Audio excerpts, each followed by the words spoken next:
እንደምንሰነበታችሁ የዝግጅታችን ተከታታዮች እንግዲህ እንደምናውቀው በዚህ በተለያየ ክፍል በሆፕ ቻናል የሰንበት ትምህርት ዝግጅት እያቀረበን እንገኛለን። ዛሬ ደግሞ ከእግዚአብሔር ጋር ያለንን ግንኙነት ማሳደግ በሚል በዚህ 13 ሳምንት ውስጥ የተለያየ አይነት ክፍሎችን እየዳሰስን እናያለን። እንግዲህ በዚህ አጋጣሚ የሆፕ ቻናልን እንዲሁም ደግሞ ሰንበት ትምህርት በማተም እጆቻችን ላይ እንዲደርስ በማድረግ የኢትዮጵያ አድቬንቲስት ማተሚያ ቤትን እንዲሁም ደግሞ ይህንን ሰንበት ትምህርት በእጃችን ላይ በቋንቋችን እንዲደርስ ደግሞ ያደረገውን ወንድማችን በረከት ፈለቀን በማመስገን ወደ ዝግጅታችን እንገባለን። እንግዲህ ወደ ዝግጅታችን ስንገባ በዚህ 13 ሰንበት ውስጥ በተለያየ አይነት ሁኔታ አብረውን የሚያወያዩን ደግሞ ከኔ ጋር ያሉትን ሰዎች አስተዋውቃለሁ። ከኔ ጎን ያለችው እህቴ ኢየሩሳሌም ታመነ ትባላለች። በመካከል ደግሞ ያለው ፓስተር ስንታየው መኮንን ይባላል። እንዲሁም በዳር በኩል ደግሞ ያለው ወንድሜ ደነቦ ገመዶ ይባላል። እንግዲህ የዛሬውን ክፍል ደግሞ አንደኛውን ሰንበት ትምህርት ስንመለከት እውነታው ሲረጋገጥ ይላል። ስለዚህ በዚህ የእግዚአብሔርን ማንነት ለማወቅ ከእግዚአብሔር ጋር ግንኙነት ለማድረግ እውነታው ደግሞ እግዚአብሔር ለኛ የሰጠውን ለማረጋገጥ እንቀጥላለን። ወንድሜ ፓስተር ስንታየው መታሰቢያውን ጥቅስ ያነብልንና ጸሎት ያደርግልናል። ጊዜውን ለእርሱ ሰጣለሁ። እሺ፣ የመታሰቢያው ጥቅስ የሚገኘው ዮሐንስ ምዕራፍ 15 ቁጥር 9 ላይ ያለውን አነባለሁ። አብ እንደወደደኝ እኔ ደግሞ ወደድኳችሁ፣ በፍቅሬ ኑሩ ይላል። አብረን እንጸልያለን። እንጸልይ። ሕያውና ዘላለማዊ አባታችን በዘላለማዊ ፍቅርህ በዘላለማዊ ቸርነትና ምሕረትህ እነሆ ልጆችህን በሕይወት በሰላም ጠብቀህ ለዚህ ጊዜ ለሰዓት ስላደረስከን እጅግ አድርገን እናመሰግንሃለን። ጌታ ሆይ በተለየ መልኩ በዚህ በ13 የሰንበት ትምህርት በምናጠናበት ጊዜ በእያንዳንዱ ክፍል ለሕዝብህ ለኛ ለልጆችህ የሚገባውን ጌታ ሆይ አንተ ታስተምረን ዘንድ እንለምንሃለን። ጊዜውን ሰዓቱን ሁሉንም አንተ ጠቅልለህ ተረከብ። ለኛም ለሕዝብህም ሁሉ አንተ አስተምር። በጌታችን በኢየሱስ ክርስቶስ ስም ለዘላለሙ አሜን። አሜን። እንግዲህ በዚህ ሰንበት ትምህርት ውስጥ እግዚአብሔር ለእያንዳንዳችን የገለጸው ከራሱ ከእግዚአብሔር ጋር ግንኙነት እንድናደርግ የምንችልበትን የተለያየ አይነት ሁኔታ እግዚአብሔር የሰጠን አለ። ለምሳሌ ያህል ራሱ እግዚአብሔር ልጁን ክርስቶስን በመስጠት የተለያየ አይነት ነቢያቶችን በመላክ እንዲሁም በተፈጥሮ አማካኝነት ራሱን ሲገልጽልን ነበረ። እንግዲህ እውነታው ሲረጋገጥ እግዚአብሔር ጋር ያለን ግንኙነት በእንደዚህ አይነት ሁኔታ እየቀጠለ አሁን ምድራችን ያለንበትን ሁኔታና አሁን ያለንበትን ሁኔታ በአጠቃላይ የሚዳስስ ክፍል አለው ይሄ ሰንበት ትምህርት። እስኪ አሁን ካለንበት ሁኔታ ተነስተን እግዚአብሔርን እንዴት እናየዋለን? ከእግዚአብሔር ጋር ያለንን ግንኙነት እንዴት ነው የምናውቀው? ፓስተር ስንታየው። እንግዲህ የዚህ የሰንበት ትምህርት ዋና ርዕስ ተደርጎ የተወሰደው ከእግዚአብሔር ጋር ያለን ግንኙነትን ማሳደግ በሚለው የአንደኛው ትምህርት እውነታው ሲረጋገጥ የሚለውን ሐሳብ ስናጠና ሳለ የሚገርም ሐሳቦችን ያነሳል። የኛን ባህሪ የኛን ማንነትና እግዚአብሔር ለኛ ያለውን ነገር አጠቃሎ ያነሳልና በመግቢያው ላይ ያለው ሐሳብ ላይ አብ እንደወደደኝ እኔ ደግሞ ወደድኳችሁ፣ በፍቅሬ ኑሩ ይላል። እግዚአብሔር አምላክ የሰውን ልጆች ምንድነው እያለ ያለው? በፍቅሬ ኑሩ እያለ ይናገራል። ነገር ግን የሰው ልጆችን በዚህ በመግቢያው ክፍል ላይ ስንመለከት ሳለ የሰው ልጆች እውነታውን ስንመለከተው ከእግዚአብሔር ሁሉ ጊዜ ምን ሲሆኑ ነው የምንመለከተው? ከእግዚአብሔር ጋር ያላቸው ግንኙነት አንዳንድ ጊዜ በቃ ሰዎች ሲናገሩ ሰዎች ወደ እውነቱ እንድንመጣ ሲነግሩን ከእግዚአብሔር ጋር ያለን ግንኙነታችን የሚቻል አይነት ተደርጎ አይታይም። ግን እውነታው ሲረጋገጥ የኛን ማንነት ስንመለከተው በዚህ በሰንበት ትምህርታችን ወደ እርሱ እንድንመጣ እርሱ ጋር እንድንሆን የሚያሳስበን ነው። የኛ ባህሪ ግን ከእግዚአብሔር ጋር ያለን ግንኙነታችን ምን አይነት ነው? ለብ ያለ የጠነከረ አይደለ እንደሆነ ያሳያል። ግን የጠነከረ እንዲሆን እግዚአብሔር እኔና እናንተን የሚያሳስብበት ክፍል ነው መግቢያው ላይ ያለው።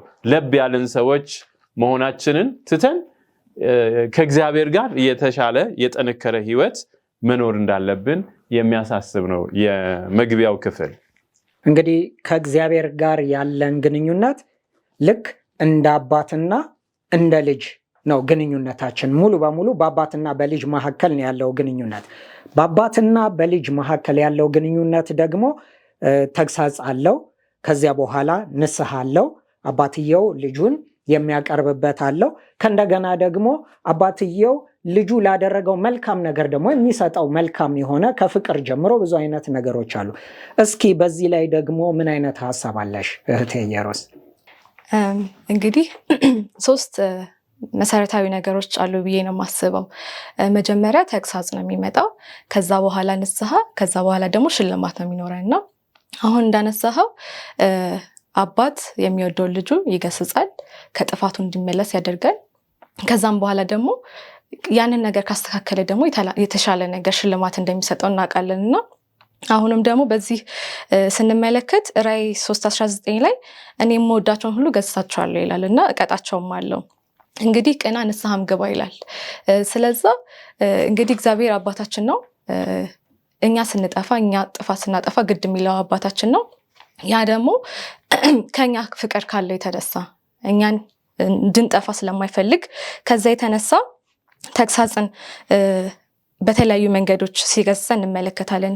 የሕዝቅያስን ታሪክ በምንመለከትበት ጊዜ እንግዲህ ንጉሥ ሕዝቅያስ ባጠፋ ጊዜ እግዚአብሔር እንግዲህ ራስህን አዘጋጅ ትሞታለህ፣ ቤትህን አዘጋጅ ሲለው እንመለከታለንና ከዛ በኋላ ግን ንጉሥ ሕዝቅያስ ምንድነው ወደ እግዚአብሔር ቀረበ፣ በጸሎትም እግዚአብሔርን ጠየቀ። ከዛ በኋላ ደግሞ እንግዲህ ሽልማቱ እንደምናውቀው 15 ዓመት በህይወቱ ላይ እንደተጨመረ እንመለከታለንና ከእግዚአብሔር ጋር ያለን ግንኙነት ነው እዚህ ጋር ማየት ያለብን። ምን አይነት ግንኙነት እንደሚያስፈልገን በእኛና በእግዚአብሔር መካከል ሁልጊዜም ጥልቅ የሆነ ግንኙነት እንደሚያስፈልገን በቃሉም ንስሐ በመግባትም ከእግዚአብሔር ጋር ያለን ግንኙነት ማጠናከር ያለብን እንደሆነ ይነግረናል። በኋላ ላይም ደግሞ በራዕይ 3:20 ላይም ስንመለከተው እነሆ በደጅ ቆሜ አንኳኳለሁ ይላልና ማንም ድምፄን ሰምቶ በሩን ቢከፍትልኝ ወደ እርሱ ገባለሁ፣ ከእርሱም ጋር እራት እበላለሁ ይላልና እግዚአብሔር ሁሌም የኛን ፈቃደኝነት የሚጠብቅ በደጅ ቆሞ የሚጠብቀን ልባችንን እስክንከፍትለት ወደሱ እስክንቀርብ ድረስ ሁልጊዜም በደጅ ያለ አምላክ እንደሆነ ደግሞ የሚገርመው ነገር እግዚአብሔር በትዕግስት ነው የሚጠብቀን። ምንም ያክል ጊዜ ብንወስድ፣ ምንም ያክል ጊዜ ልባችንን ባንከፍት ግን እግዚአብሔር ሁልጊዜም በትዕግስት እዛ ላይ ይጠብቀናልና በራችንን ከፍተን ግን ወደ ህይወታችን ማስገባት መቻል አለብን። እና ሽልማታችን ደግሞ ምንድነው? የዘላለም ህይወት እንደሆነ እግዚአብሔር የዘላለም ህይወትን እንደሚሰጠን ቃል እንደገባልን በዚህ ሐሳብ እንመለከታለን። እንግዲህ እግዚአብሔር ከኛ ጋር ግንኙነት ማድረግ ይፈልጋል። በማንኛውም አይነት ሁኔታ ውስጥ ብንሆን ባለንበት ሁኔታ እግዚአብሔር ሊገናኘን ይፈልጋል። ከራሱ ከመጀመሪያው እንኳን የኃጢአት ውድቀት በዚህ ምድር ላይ ስንመለከት አዳም ወዴት ነህ እያለ ፍለጋ የጀመረው ራሱ እግዚአብሔር ነው። ግንኙነት ማድረግ የጀመረው እግዚአብሔር ነው። እንግዲህ ኃጢአት ደግሞ በራሱ የተለያየ አይነት ነገሮችን ይዞ ይመጣል አደለ? ግሳጽ ያለው፣ ከዛ ከተገሰጸበት ንስሐ መግባት አለው። ከዛ ደግሞ እግዚአብሔር ወደ ተሻለ መንገድ የሚያመጣበት ነገር አለ። እነዚህን ሁኔታዎች ደግሞ ከእግዚአብሔር ዘላለማዊ አባትነት አንጻር እንዴት ታየዋለህ ወንድሜ ደነበው? ጥሩ። የዚህ የኔው ሐሳብ ላይ ከመግባቴ በፊት መግቢያ ላይ ትንሽ ነገር ነክቼ ማለፍ ፈልጋለሁ። አርስቱን ስንመለከት እውነታው ሲረጋገጥ ነው የሚለው። አንድ መረጋገጥ ያለበት እውነት አለ ማለት ነው። ይሄን እውነት በምንመለከትበት ጊዜ ሐሳቡ የዚህ ሰንበት ትምህርት ሐሳብ ያለው ራዕይ ምዕራፍ 2 ምዕራፍ 3ን አካቶ ያለ ነገር ነው። የነበሩት እውነቶች ምንድን ናቸው? ያንን እውነቶች ሰዎች ጋር ደርሰው ምን አይነት ኢምፕሊኬሽን ወይንም ምን አይነት ሐሳብ ስለሰጡ ነው ወደ ማረጋገጫው ሐሳብ የመጣው የሚለውን ክፍል ታሪክ በምንመለከትበት ጊዜ ከራዕይ ዮሐንስ ምዕራፍ 2 ጀምሮ በምንመለከትበት ጊዜ የተቀመጡ መልእክቶች አሉ። ለእያንዳንዱ ጊዜ፣ ለእያንዳንዱ ወቅት፣ ለእያንዳንዱ ማህበረሰብ የተሰጡ መልእክቶች ነበሩ። እነዚህ መልእክቶች በምናይበት ጊዜ ጌታ ኢየሱስ ክርስቶስ ከተቀለና ወንጌል ከተጀመረ በኋላ የሐዋርያት ዘመን የተነሳበትን ጊዜ እንመለከታለን። ይህ የሐዋርያት ዘመን የተነሳው በራእይ ዮሐንስ ምዕራፍ 2 የኤፌሶን ቤተክርስቲያን አነሳስን እንመለከታለን። ይህንን ታሪክ ስንመለከት ኢሳይያስ ምዕራፍ 58 ቁጥር 10-11 ላይ እንደሚነግረን ቃሉን ስናጠና ማረጋገጥ ካለብን እንዴት ማጥናት አለብን የሚለው ነገር ደግሞ ኢሳይያስ ይነግረናል። ምን ብሎ ይነግረናል? ትእዛዝ በትእዛዝ፣ ትእዛዝ በትእዛዝ፣ ስርዓት በስርዓት፣ ስርዓት በስርዓት፣ ጥቂቱን ከዚህ ጥቂቱን ከዛ እያደረጋችሁ አጥኑ። ከዛ በኋላ በዛ ማጥናት ውስጥ ምን ይመጣል ማለት ነው? ማረጋገጥ ይመጣል። ምንን ማረጋገጥ? የተነገረው ነገር እውነት ነው ወይስ አይደለም? መጽሐፍ ቅዱሳዊ ነው ወይስ አይደለም የሚለው መረጋገጥ መቻል አለበት። ለዛሬ ማህበረሰብ መተላለፍ ያለበት መሰረታዊ ነገር ይሄ እውነት መረጋገጥ መቻል አለበት። በምን ላይ? በመጽሐፍ ቅዱስ ላይ። ለዛ ነው እናውቅም ዘንድ እግዚአብሔርን እንከተል የተባለው ነገር ይፈጸም ዘንድ የምናውቀው እግዚአብሔርን ከሆነ እግዚአብሔርን ማወቅ ያለብን ደግሞ በምን ነው?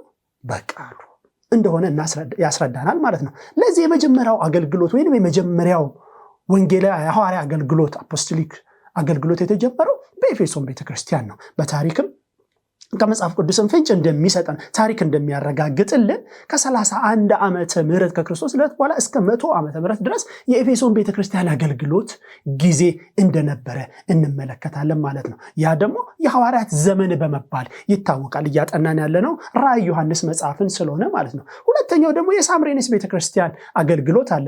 እሱም ከ100 እስከ 313 ዓመተ ምህረት አካባቢ ያለ ጊዜ ሲሆን በዚህ ዘመን ያለው እውነታ ምንድነው? ሮም ዓለምን የምትገዛበት ጊዜ ስለነበረ ከፍተኛ የሮም ስደት የሆነበት ነው። ይህን ማረጋገጥ ከፈለግን አድማጭ ተመልካቾቻችን ወደ ታሪክም ሄደው ማየት ይችላሉ።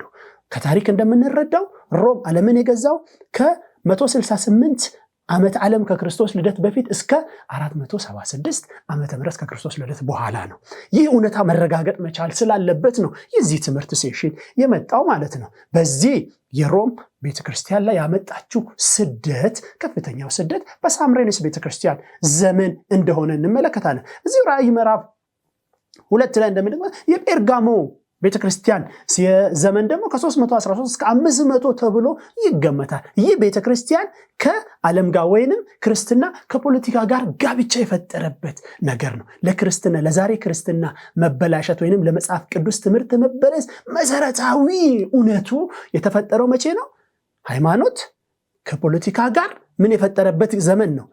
ጋብቻ የፈጠረበት ዘመን፣ አንድነት የፈጠረበት ዘመን ነው። ይህ እውነት መረጋገጥ መቻል አለበት። ከታሪክም ከተለያዩ ነገሮችም እናያለን ማለት ነው። አራተኛው ደግሞ የቲያጥራ ቤተክርስቲያን ነው። ከ500 እስከ 1500 ወይንም መካከለኛው ዘመን ሚድል ኤጅ ወይንም ጳጳሳዊ ስርዓት በደንብ አቆጥቅጦ እግሩን መሬት ላይ ረግጦ የመጨረሻውን ሃይማኖቱንም ፖለቲካውንም አንድ ላይ የያዘበት ነው። መጀመሪያ እሱ ሃይማኖቱንም ፖለቲካውንም ከመያዙ በፊት ቤተክርስቲያን ከምን ጋር ጋብቻ ፈጥራለች?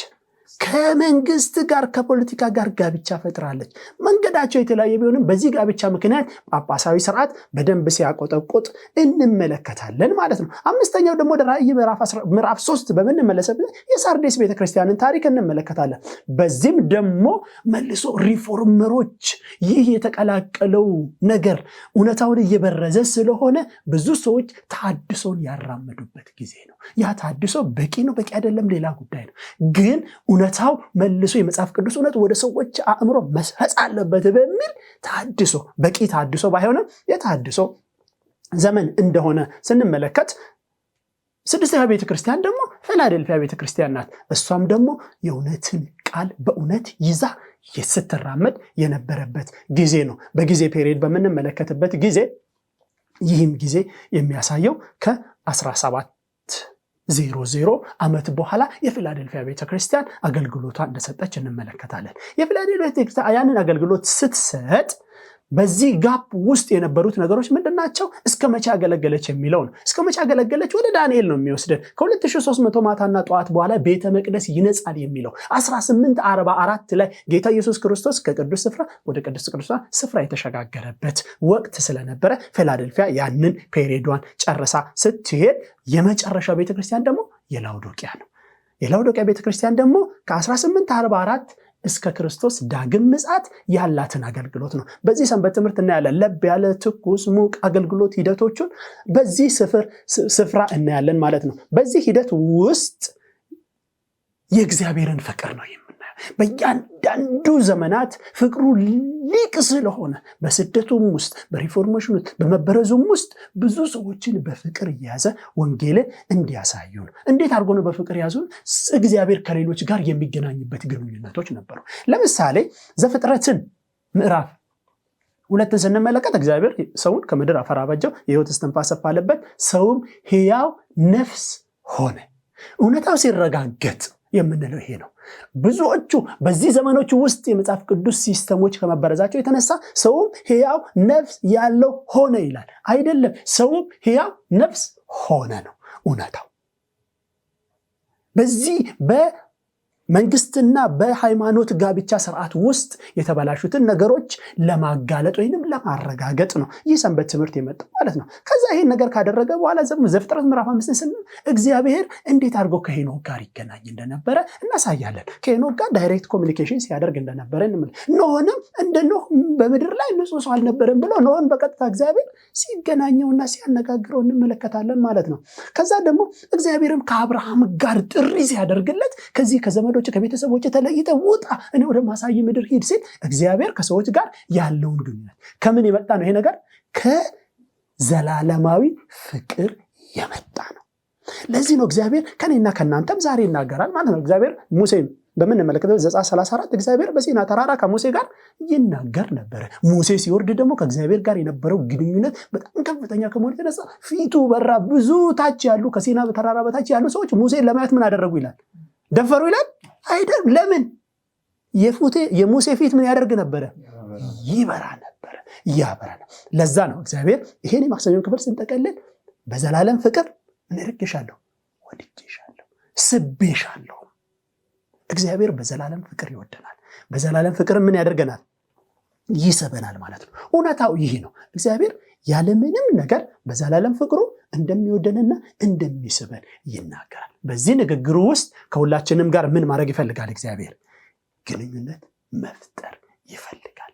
ምን አይነት ግንኙነት? የላይ ላይ ግንኙነት አይደለም፣ ቀጥተኛ የሆነ ግንኙነት፣ ከውስጥ የመነጨ ግንኙነት፣ የኛን ልብ ሊለውጥ አእምሯችን፣ ሐሳባችን፣ አካሄዳችን፣ አረማመዳችን ሊለውጥ የሚችል ግንኙነትን መፍጠር ይፈልጋል ማለት ነው። ከኔና ከናንተ ከዓለም ሕዝብም ጋር ማለት ነው። እንዴት ነው ያንን ግንኙነት የምናደርገው የሚለውን ደግሞ እንዴት ነው ትሪት የምናደርገው፣ እንዴት ነው የምንከባከበው፣ እንዴት ነው የምናስቀጥለው የሚለውን ነገር ደግሞ በተለያዩ በምንወያያቸው ውይይቶች ውስጥ እናገኛቸዋለን። በዚህ የዘላለማዊ ፍቅር በሚለው ክፍል ላይ በምንመለከትበት ጊዜ ይህ ፍቅር ድል ይነሳው ይላል።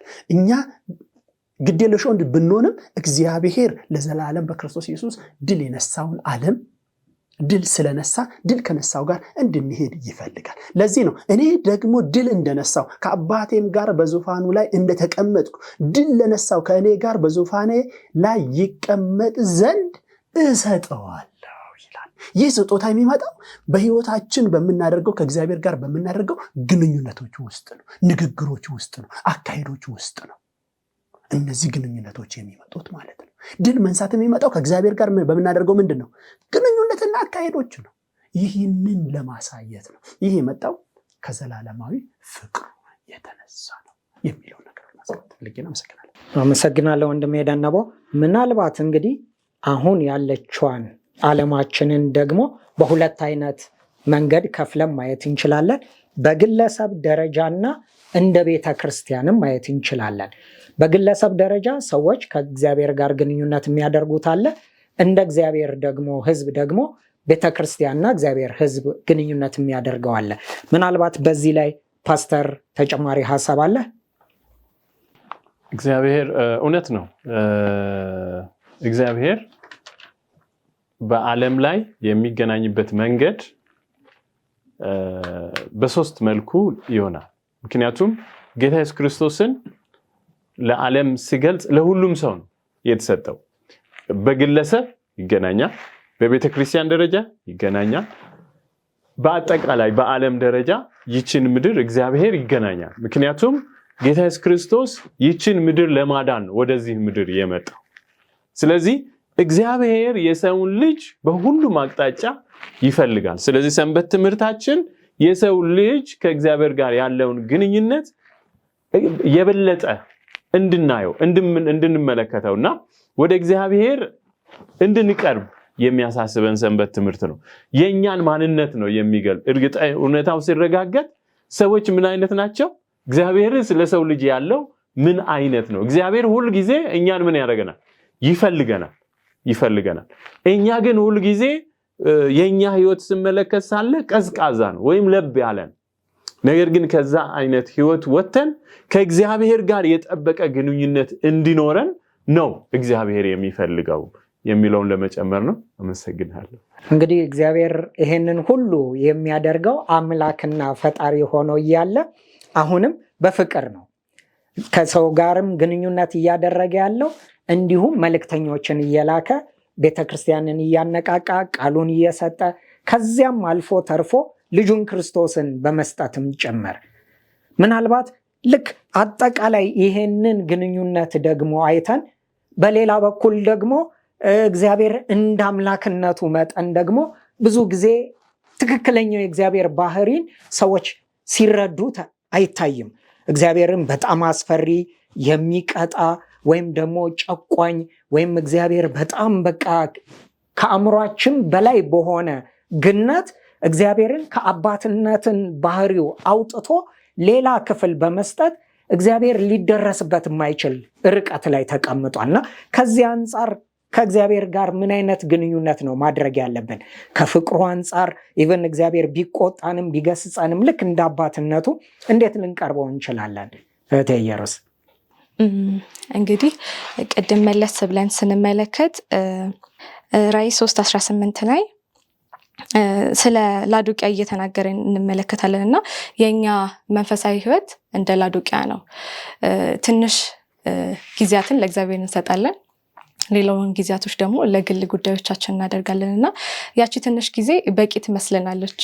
ያለን መንፈሳዊ ህይወታችን በጣም ከእግዚአብሔር ጋር ያለን ግንኙነት ጠንካራ ይመስለናል፣ ግን ውስጡ ጠንካራ ያልሆነ ነገር እንደሆነ እንመለከታለን እና ላዶቅያ እንደዛ ናት። ስናነበው ስራህን አውቃለሁ፣ ቀዝቃዛ ወይም ትኩስ አይደለህም። ቀዝቃዛ ወይም ትኩስ ብትሆን ኖሮ መልካም በነበር ነበር። ቀዝቃዛ ወይም ትኩስ ሳትሆን ለብ ያልክ ስለሆን ከአፌ አውጥቼ ልተፋህ ነው። እኔ ሀብታም ነኝ፣ ብዙ ሀብት አለኝ፣ የሚጎለኝ ምንም የለም። ነገር ግን ጎስቋላ፣ ምስኪን፣ ድሃ፣ እውርና የተራቆትኩ መሆንህን አታውቅም። ሀብታም ለመሆን በእሳት የተፈተነው ወርቅ ከኔ እንድትገዛ፣ የራቆትነትህን ሀፍረት ለመሸፈን ነጭ ልብስ እንድትለብስ፣ ለማየት እንድትችል የአይን መድኃኒት ገዝተህ እንድትቀባ እመክርሃለሁ ይላልና እዚህ ጋር ነው እንግዲህ የኛ ከእግዚአብሔር ጋር ያለን ግንኙነት በዚህ መንገድ ነው ማጠናከር ያለብን። ይህ ማለት ምንድነው? 3 ነገሮች ያስፈልጉናል እንግዲህ አይደለም። መንፈሳዊ አይናችን ሊገለጥልን ያስፈልጋል። ከዛም ደግሞ በእግዚአብሔር ጽድቅ መሸፈን መቻል አለብን።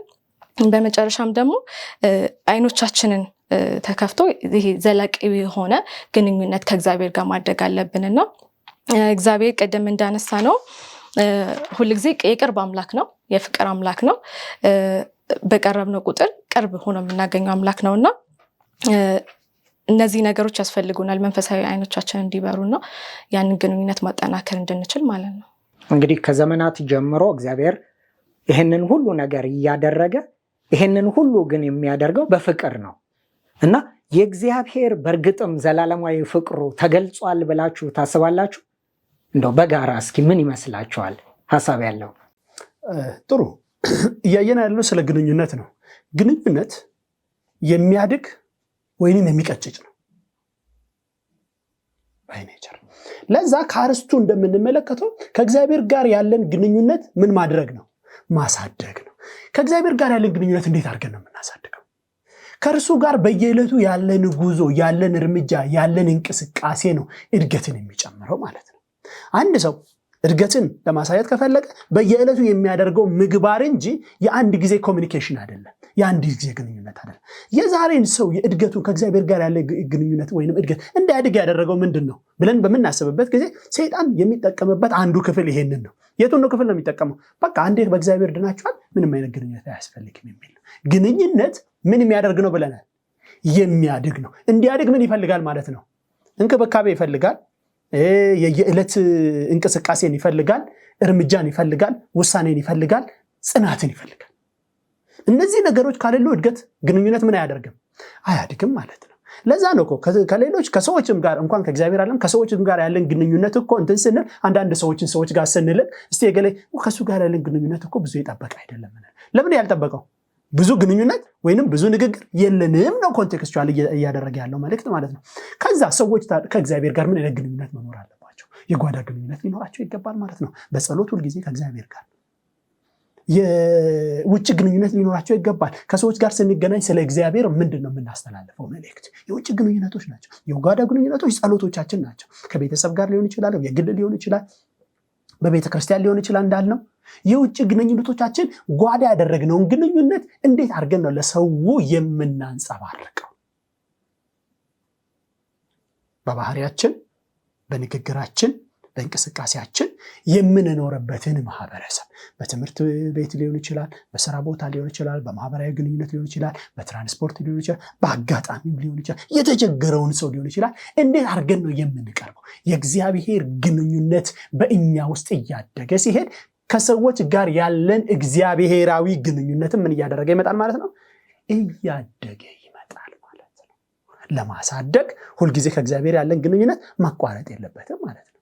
ምክንያቱም ውሃ እያጠጣን ያለ አትክልት ውሃው ቢቋረጥ ያጠጣነው ጠጥቷል፣ ያላጠጣነው ግን ይጠብቃል ማለት ነው። የጠጣውም ያልጠጣውም እኩል እድገት አያሳይም። ለዛ ቧንቧ ምን መሆን የለበትም ማለት ነው? መቋረጥ የለበትም። እድገቱ ምን እንዲሆን በእኩል ደረጃ እንዲሳለጥ ወይንም የሚታየው ነው እንዲገኝ። ለዛ ነው የእግዚአብሔር ግንኙነት የሚያድግ ነው። ለዛ ነው የእግዚአብሔርን ግንኙነት ያሳደገውን የሄኖክን ታሪክ ስንመለከት ሄኖክ አካሄዱን፣ ግንኙነቱን፣ አረማመዱን ከማን ጋር አደረገ? ከዛ ምን ሆነ? እግዚአብሔር ወሰደው፣ አልተገኘም። ይሄ ትምህርት እያሄደ ያለው ሁሌም ግንኙነታችን፣ አካሄዳችን፣ አረማመዳችን ከማን ጋር መሆን መቻል አለበት ማለት ነው? ከእግዚአብሔር ጋር የየዕለት ግንኙነት ነው። የአንድ ወቅት ግንኙነት አይደለም ስለ ሄኖክ እያሳየ። ሄኖክ አረማመዱን፣ አረማመድ ማለት እንቅስቃሴ ያለ ነው፣ አቋቋም አይደለም። አረማመዱን ነው፣ እንቅስቃሴውን ነው። የአእምሮም ይሁን የእይታውም ይሁን የእያንዳንዱን ተግባር ከእግዚአብሔር ጋር ምን አደረገ? አስተካከለ። እግዚአብሔር ወሰደው፣ አልተገኘም። ለዛ ነው በዛ ክፉ ዘመን ውስጥ ደግሞ ሁሉም ክፉ መሆን ሲገባቸው ኖህን እንመለከታለን ማለት ነው።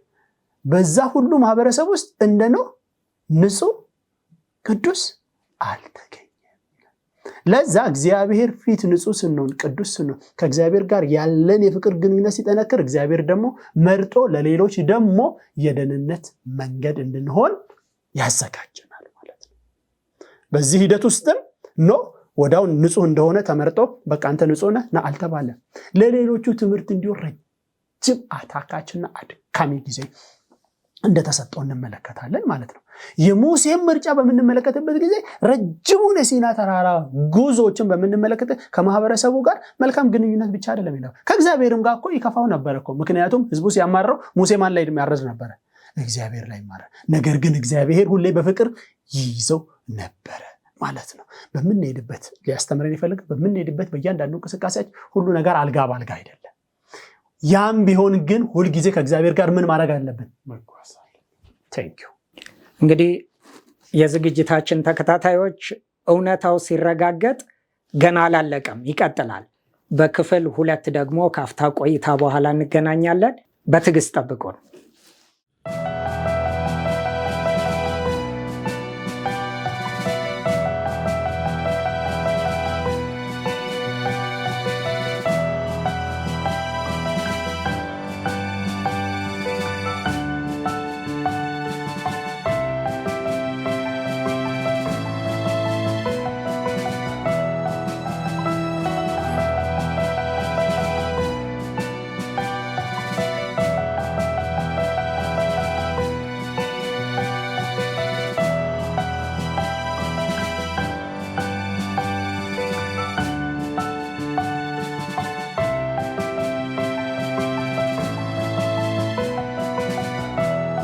እሺ እንግዲህ የዝግጅታችን ተከታታዮች ካፍታ ቆይታ በኋላ በድጋሚ ተገናኝተናል። እንግዲህ እውነታው ሲረጋገጥ በሚል ክፍል ብዙ ክፍሎችን እየዳሰስን አሁን ደርሰናል። አሁን ደግሞ በጣም በሚገርም ሁኔታ እግዚአብሔር ደግሞ ኑሩ ይለናል። እንዴት ነው ኑሩ ሲለን? እንግዲህ መኖር በራሱ የሚቀጥል ነገር ነው፣ ሂደት ነው፣ ዘላለማዊ የሆነ ሂደት ነው እና ይሄንንስ ደግሞ እንዴት ነው ከእግዚአብሔር ባህሪ አንጻር የምናያይዘው? እንዴት ነው ኑሩ የሚለው ራሱ ትርጉም የሚሰጠን? ወንድም የደነበው በጣም ጥሩ አመሰግናለሁ።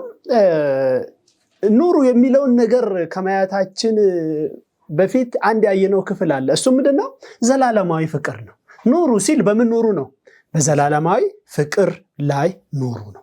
ኑሩ የምንኖርበት አንድ ሊያኖር የሚችል ኢንቫይሮንመንት ወይንም ሁናቴዎች ሊኖሩ ይገባል ማለት ነው። ይህን ክፍል በሚያስረዳበት ጊዜ በዮሐንስ ወንጌል ምዕራፍ 15 ላይ የተቀመጠው ነው። ስለምንድነው የሚያስቀምጠው? ስለ ወይን ግንድ ነው የሚያስቀምጠው። ይህ የወይን ግንድ የሚኖረው ምድር ላይ ነው? አፈር ላይ ነው። አፈር ላይ ሲኖር ስሮቹ ወደ አፈር ውስጥ በደንብ ሰርጸዋል። አፈር ላይ የኖረ ደግሞ የወይን ዋናው ምግቡ ምንድን ነው? አፈር ውሃን ከመሬት ማግኘት ነው። ካገኘ በኋላ ደግሞ ምን ያፈራል? ቅርንጫፍ ያፈራል። ቅርንጫፎቹን ያሳድጋል። የተለያየ ክፍል ላይ ያወጣል። እነዛ ቅርንጫፎች ደግሞ ያለ ምክንያት አይደለም የሚያድጉትና የሚበቅሉትና የሚያድጉት። ከነሱ ደግሞ ወይኑ ግንዱ ምን ይፈልጋል? ከቅርንጫፎቹ ፍሬን ይፈልጋል። ለምን? ከመሬት ቦጥቦጦ አውጥቶ የሰጣቸውን የመሬት ውሃ ሚነራሉን በምን እንዲያሳዩት ይፈልጋል? በፍሬ እንዲያሳዩት ይፈልጋል። በዚህ ምክንያት ነው እኔ የወይን ግንድ ነኝ፣ እናንተ ቅርንጫፎች ናችሁ። ቅርንጫፍ በወይን ግንዱ ላይ ካሌለ ፍሬ ካላፈራ ምን ይሆናል አለ? ይቆረጣል አለ። አያችሁ? መብላት መጠጣት ብቻም ሳይሆን ምን ይፈልጋል ማለት ነው? ግንዱ ፍሬ ይፈልጋል። ከቅርንጫፎቹ ግንዱ ከቅርንጫፍ ፍሬን ይፈልጋል። ቅርንጫፉ ፍሬ ካላፈራ እየተቀለበ የሚኖር ከሆነ ምን ያደርገዋል? ግንዱ ቅርንጫፉ ምን ያደርጋል? ይቆርጠዋል፣ ያስወግደዋል። ሁሉ ነገር አሟልቶለታል፣ ሰጥቶለት። ባይሰጠው ኖሮ ቅርንጫፍ የሚባለው ነገር አይመጣም ነበር። በዚህ ምክንያት የወይኑ ግንድ ለቅርንጫፎች የሚያስፈልገውን ከሰጠ በኋላ ቅርንጫፉ በምን ላይ እንዲኖር ይፈልጋል? በግንዱ ላይ እንዲኖር ይፈልጋል። ከኖረ በኋላ ምን እንዲያፈራ ይፈልጋል? ለመኖሪያ ፍሬ እንዲያፈራ ይፈልጋል ማለት ነው። ይህ ኑሩ የሚለው በክርስቶስ ዘላለማዊ ፍቅር ላይ መኖርን ይጠይቃል። ክርስቶስ ፍቅር እንደሆነ ከተቀበል በእርሱ ፍቅር ስንኖር ለሌሎቹ ፍቅር መስጠትን፣ ፍቅር መስጠት ደግሞ የወይን ግንድ ቅርንጫፉ ውጤት ነው። ቅርንጫፉ ፍሬን እንደሚያፈራ ደግሞ እኛም ደግሞ ለሰዎች ፍቅርን ስንሰጥ ምንን እያፈራን ነው ማለት ነው? ፍሬን እያፈራን ነው። ምን አይነት ፍሬን? የፍቅር ፍሬን። ከእግዚአብሔር የተቀበልነውን ፍቅር ለማ በመስጠት ለወንድሞች ለእህቶች በመስጠት ፍሬን ማፍራት። ፍሬን ስናፈራ ምናፈራው ምን ስንሆን ነው ማለት ነው? በግንዱ ላይ ስንኖር ነው። ክርስቲያናዊ ህይወት ንግግር ብቻ ሳይሆን ምን ይፈልጋል ነው ዋናው ትምህርቱ? ኑሮን ይፈልጋል ነው። መኖርን ይፈልጋል። ስንኖርስ እንዴት ነው የምንኖረው የሚለውን ነገር ደግሞ መልሶ ደግሞ በአንድ ዮሐንስ ምዕራፍ 5 ቁጥር 3 ላይ የሚሰጠን አንድ ቆንጆ ሐሳብ አለ። ይህም ትእዛዚቱን ልንጠብቅ የእግዚአብሔር ፍቅር ይህ ነው ይላል። እግዚአብሔር ፍቅሩ ምኑን መጠበቅ ነው? ትእዛዙን መጠበቅ ነው። እንዴት መኖር እንዳለብን፣ እንዴት መራመድ እንዳለብን፣ እንዴት መሆን እንዳለብን ትእዛዝ ሰጥቶናል። ትእዛዙን መጠበቅ በእግዚአብሔር ፍቅር የመኖር አንዱ ክፍል ሲሆን ትእዛዚቱም ከባዶች አይደሉም። የማይከብዱት ምን ስለሆኑ ነው? ትእዛዞቹ ሳይከብዱ አይደለም፣ በክርስቶስ ፍቅር ስንይዛቸው ትእዛዞቹ ምኖች ናቸው ማለት ነው? ቀላሎች ናቸው። በዚህ በወይን ግንድ ኑሩ የሚለውን ክፍል በምናጠናበት ጊዜ ዮሐንስ 15 ከ1 እስከ 11 ላይ ኑሩ ብሎ የሚገልጸው ኑሩ ከ10 ጊዜ በላይ ይገልጻል። በወይኑ ግንድ ላይ ኑሩ። ካልኖር ምን ይመጣል ማለት ነው? ኑሮ ሂደት ነው እንዳልከው፣ ጉዞ ነው እንዳልከው። ካልኖር ምን ይመጣል ማለት ነው? መሞት ነው የሚመጣው፣ ይቋረጣል ማለት ነው። ለዛ ነው ፍሬ ማታፈሩ ከሆነ እናንተ ምን ታደርጋላችሁ?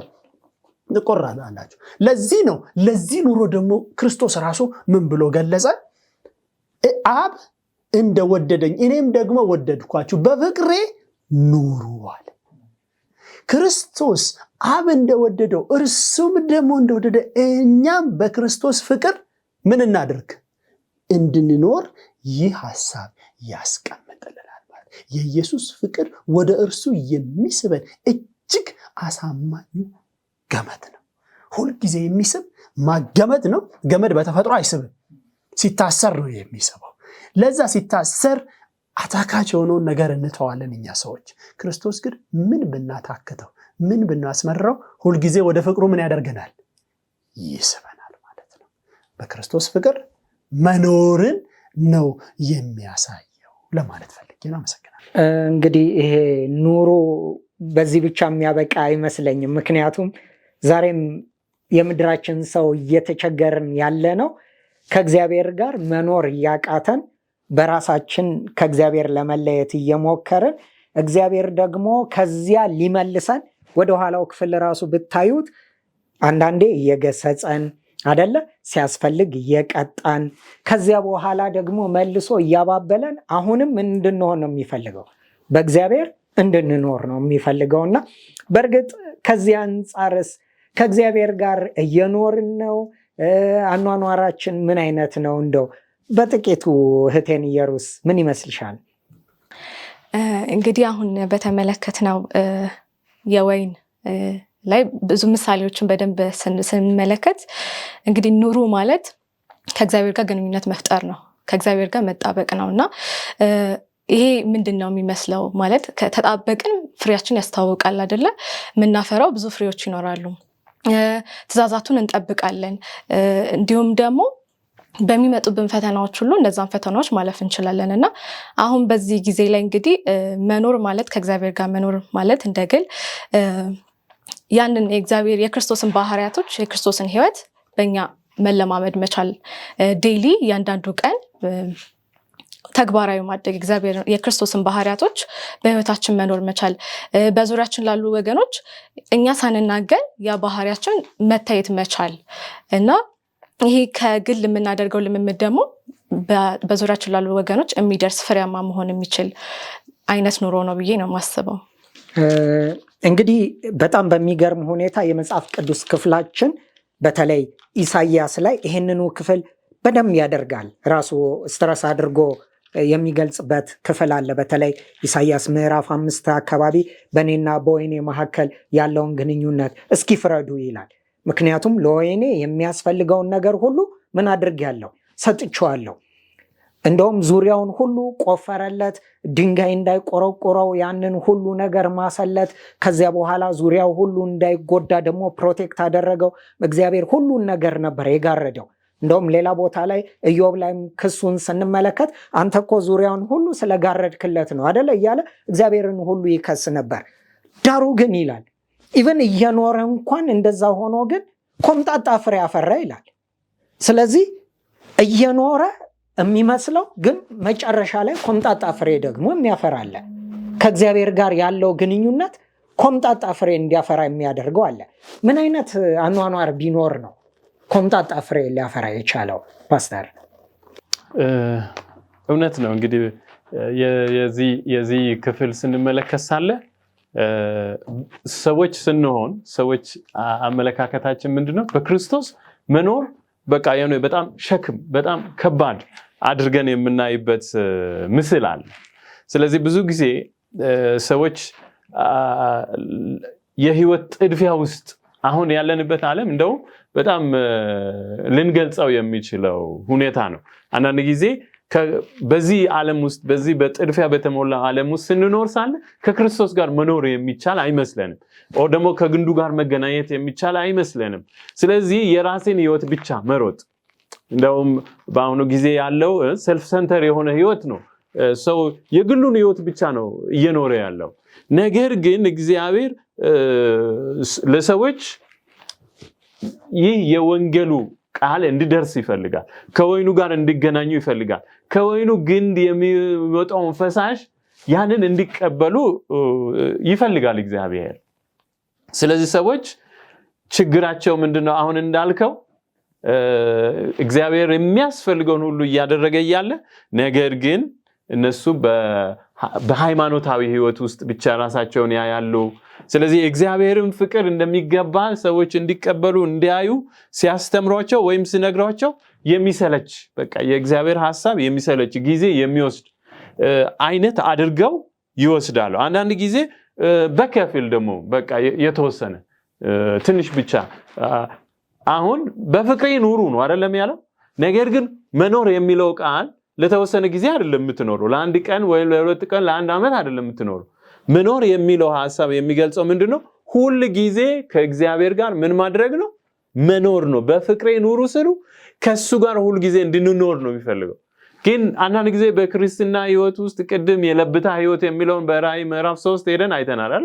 ለብታ ማለት የሆነ ግማሽ የተወሰነ ጊዜ ከዛ በኋላ ደግሞ ተመልሰን ሌላ ሰው የመሆንን ህይወት ይገልጣል። ግን ከወይኑ ጋር ተጣብቀን መጓዝ ካለብን አንድ ጊዜ ትጣበቃለህ፣ ሌላ ጊዜ ደግሞ ትተዋለህ የሚል አይነት አይደለም። ደስ የሚለው ግን በዚህ በመናጠናው ትምህርታችን ውስጥ ቅርንጫፍ በራሱ ከወይኑ ግንድ ጋር እንዲገናኝ ማድረግ እንደማይችል ሁሉ ራሳችን በእግዚአብሔር ውስጥ እንድንኖር ማድረግ አንችልም። ትልቁ ችግር ምንድነው? አሁን እኛንን ራሳችንን ምን ማድረግ የምንፈልገው ከእግዚአብሔር ጋር ለማድረግ የምንፈልገው እኛ ነን።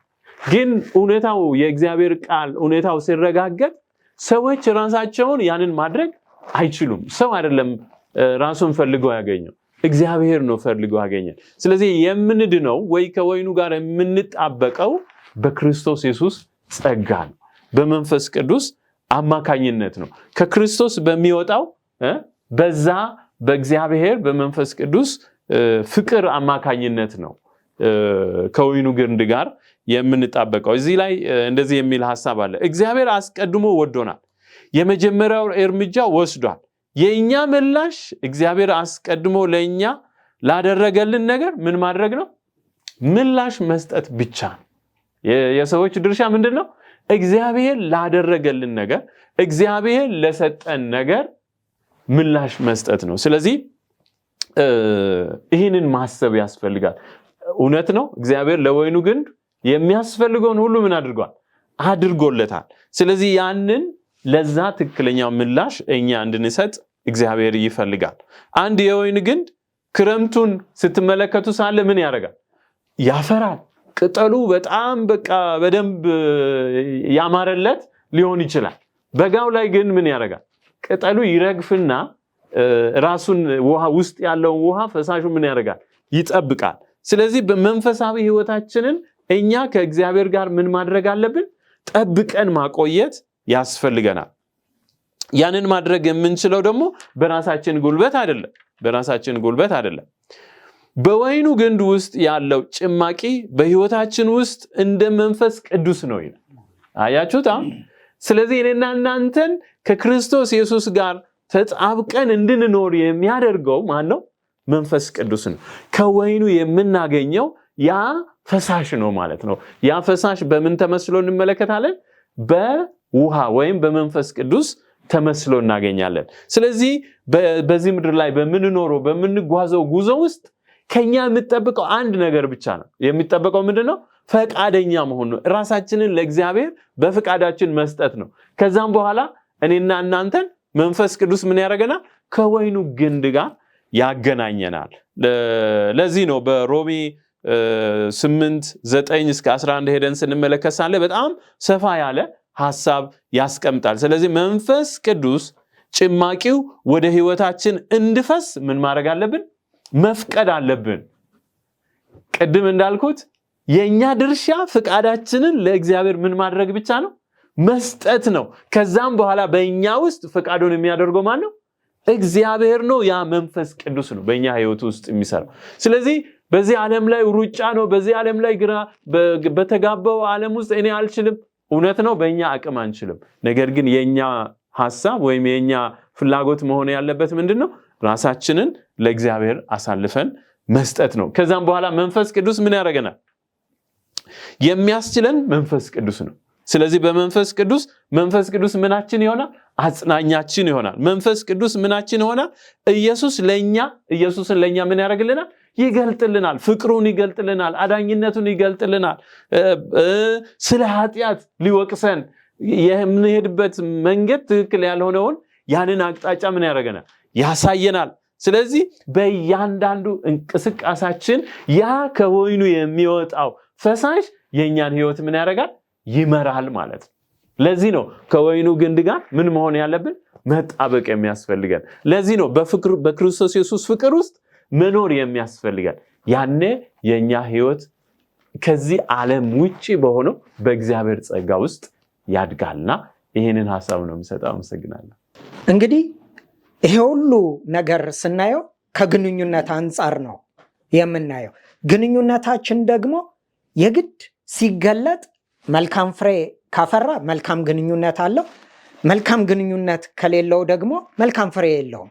ስለዚህ ከዚህ አንጻር እንዴት ታየዋለህ ወንድሜ ደነባው? ጥሩ። ስለ ግንኙነት ፓስተር እግዚአብሔር ይባርከው በደንብ አንስቶታል። የመንፈስ ቅዱስ ግንኙነት የሚቀጥል እንጂ እየተቆራረጠ እየቆመ የሚሄድ አይደለም። መብራትን ማታ እናጠፋለን፣ ጨለማ ነው የሚሆነው። ጠዋት ስለምንፈልገው እናበራለን። የመንፈስ ቅዱስ ግንኙነት እንደዚህ አይደለም፣ የሁል ጊዜ ግንኙነት ነው ይላል። እዚሁ ሰንበት ትምህርቱ ላይ ሲያነብ እኛ ከመንፈስ ቅዱስ ጋር ያለን ግንኙነት በየቀኑ ነው የሚለው። በየቀኑ ለብሮ በየቀኑ ያስፈልጋል። ከመንፈስ ቅዱስ ጋር እንዳንገናኝ የሚፈልግ ሌላ የመንፈስ ቅዱስ ተቃራኒውን አካል ስላለ ከመንፈስ ቅዱስ ጋር ያለንን ግንኙነት እንደምን እንድናደርግ ይፈልጋል? እንደ ማብሪያና እንደ ማጥፊያ ማድረግ ይፈልጋል። ሳንፈልግ አጥፍተን የራሳችን ነገር የምናደርግበት፣ ስንፈልግ ደግሞ አብረተን የምንከውንበት አይደለም። መንፈስ ቅዱስ የሁል ጊዜ ነገራችን ነው መሆን ያለበት ማለት ነው። በዚህ በመንፈስ ቅዱስ ግንኙነታችን ያለው ነገር ከእግዚአብሔር ጋር ያለውን አረማመድ ወደፊት የሚያሳድግ፣ ከእግዚአብሔር ጋር ያለንን ግንኙነት ቀስ በቀስ የሚያሻሽልና የሚያጠነክር የሚያዳብር ነው። መግቢያው ላይ እንደተማከረው ግንኙነት ምን የሚያደርግ ነው ብለናል? የሚያድግ ነው። የሚያድግ ነገር ደግሞ መቋረጥ የለበትም።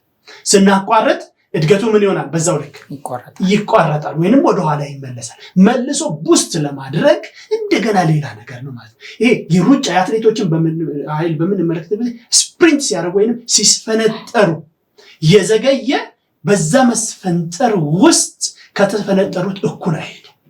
የመንፈስ ቅዱስ ግንኙነትም እንደዚህ ነው። ስፕሪንት ማድረግ መቻል አለ። ከእግዚአብሔር ጋር በደንብ መፍጠን መቻል፣ ወደፊት መራመድ መቻል አለ። ያኔ ግንኙነታችን ምን ይሆናል ማለት ነው? ያድጋል። የተጣበቀ የጠነከረ የማይላላ ይሆናል ማለት ነው። የእግዚአብሔርን ግንኙነት በዛው ልክ ከኛ ጋር ምን ይሆናል ማለት ነው? ያድጋል። የተጠነከረን የተጣበቀ ይሆናል ማለት ነው። በዛ በግንኙነት ውስጥ የኬሚስትሪ ተማሪዎች አዮኒክ ቦንድ ይሉታል። ይሄ ግንኙነቱ በጣም ጠንካራ ከሆነ አዮኒክ ከሆነ ለመስበር ጠላት ሰብሮ በመካከል ያለውን ግንኙነት በእኛና በእግዚአብሔር መካከል ያለውን ግንኙነት ሰብሮ ለመግባት በጣም ነው የሚቸገርበት አይነት ግንኙነት ወይንም አዮኒክ ቦንድ የሆነ ነገር ማድረግ መቻል አለበት። ያ ግንኙነት በምንድን ነው የሚታየው? እንዳለው በፍሬ ነው የሚታየው። ፍሬ እንዴት ነው የሚታየው ካል በየቀኑ በምናደርገው ግንኙነቶች፣ እንቅስቃሴዎች፣ ከሰዎች ጋር በምናደርጋቸው የተፈጥሮ ሂደቶች ነው። ስለ ወይን ግንድ በምንመለከት ትንሽ ብቻ ለማስቀመጥ ያህል ወይን የሚያፈራው ፍራፍሬ ነው። የፍራፍሬ ዝርያ ነው። ለዛ ወይን እንደ ሌሎች አበባ ተክለ በአመቱ የሚደርስ አይደለም። ትዕግስት የሚጠብቅ መንከባ ለወይኔ ያላደረኩት ምን አለ ያለው እኮ ክርስቶስ ኢሳይያስ ላይ የተናገረው እኮ ለዚህ እኮ ነው። ወይን ፍሬ ለማፍራት ምን ይፈልጋል ማለት ነው? ጊዜ ይፈልጋል። ወይን ብቻ ሳይሆን ሌሎች ፍራፍሬ የሚያፈሩት ፍራፍሬ የሚሰጡት ችግኞች ትዕግስት የሚያስጨርሱ ናቸው። ለዛ ነው የክርስቲያን ትዕግስት ፍሬዋ ምንድናት ይላሉ? ጣፋጭ። እሺ እንግዲህ እግዚአብሔርን እጅግ አድርገን እናመሰግናለን። ምናልባት ተጨማሪ ሀሳብ ከእናንተ መካከል ያለው አለ? እህቴ ኢየሩስ፣ ፓስተር ስንታየው ሀሳብ አላችሁ? ይህንን የጥናታችንን ክፍል በደንብ እንድናስበው የሚፈልገው ክፍል ምንድነው? እግዚአብሔር አምላክ የሰው ልጅ ገና ከመወለዳችን ጀምሮ መውደዱን እንመለከታለን። ወዶናል። ያንን በደንብ ካሰብን ከወይኑ ግንድ ጋር መጣበቅ ምን አያደርገንም? አይከብደንም። ለምን? የተወደድንን እኛን ለማወቅና እርሱን እንድናውቅ እቅድ አለው። እርሱ እኛን ለማወቅ፣ እኛ ደግሞ እሱን ለማወቅ ማንን? እግዚአብሔርን ለማወቅ እድል አለው። ይህንን በደንብ አድርገን ማሰብ ያስፈልገናል። በክርስቶስ መኖር ማለት መንፈሱን ያለማቋረጥ መቀበል፣ ለአገልግሎቱ ያለ ገደብ መሰጠት ማለት ነው። የመገናኛ መስመሩ በሰውና በአምላክ መካከል ያለማቋረጥና ክፍት መሆን አለበት። የወይን ግንድ ቅርንጫፍ ከሕያው የወይኑ ግንድ ፈሳሽ ያለማቋረጥ እንደሚስብ ሁሉ እኛም በኢየሱስ ላይ መጣበቅና በእምነት ከእርሱ ጋር የባህሪውን ጥንካሬ እና ፍጽምናን መቀበል አለብን። ስለዚህ ሰንበት ትምህርቱ የእኛን ማንነት ይገልጠናል። የእኛን ማንነት ምን እንደምንመስል ነግሮናል ትምህርታችን። ከዛም በኋላ ደግሞ መጣበቅ ከወይኑ ጋር ምን እንደሚመስል ነግሮናል። ስለዚህ በዚህ መልኩ ነው መንፈሳዊ ሕይወታችንን በእግዚአብሔር ጸጋ ማሳደግ ያለብን። ስለዚህ በሰማነው ቃል መመላለስ እንድንችል እግዚአብሔር በጸጋው ይርዳን ለማለት እወዳለሁ። እግዚአብሔር ይባርካችሁ። አመሰግናለሁ። እንግዲህ የዝግጅታችን ተከታታዮች ሰንበት ትምህርታችን ይሄን ይመስላል። ሰንበት ትምህርታችንን በቀጣይ ሳምንት ደግሞ ከዚህ በበለጠ እናያለን ብለን እናስባለን። የበለጠ ደግሞ ከእግዚአብሔር ጋር ያለንን ግንኙነት እናሳድጋለን። ጸሎት እናደርግና ሰንበት ትምህርታችንን እናጠቃልላለን። እንጸልይ። እግዚአብሔር አምላካችን ሆይ እናመሰግንሃለን ስለረዳህን፣ በወይኑ ግንድ እንድንኖር፣ አንተን እንድናከብር፣ አባትነትህ ፍቅርህን እንድናስተውል ስለረዳህን ተመስገን። ይህንን ደግሞ በሕይወታችን ተግብረን እኛም ፍሬያማ ሆነን ለብዙዎች ደግሞ ብርሃን እንድንሆን እርዳን። በክርስቶስ ኢየሱስ ስም አሜን። እንግዲህ በቀጣይ ሳምንት እንገናኛለን። መልካም ሳምንት።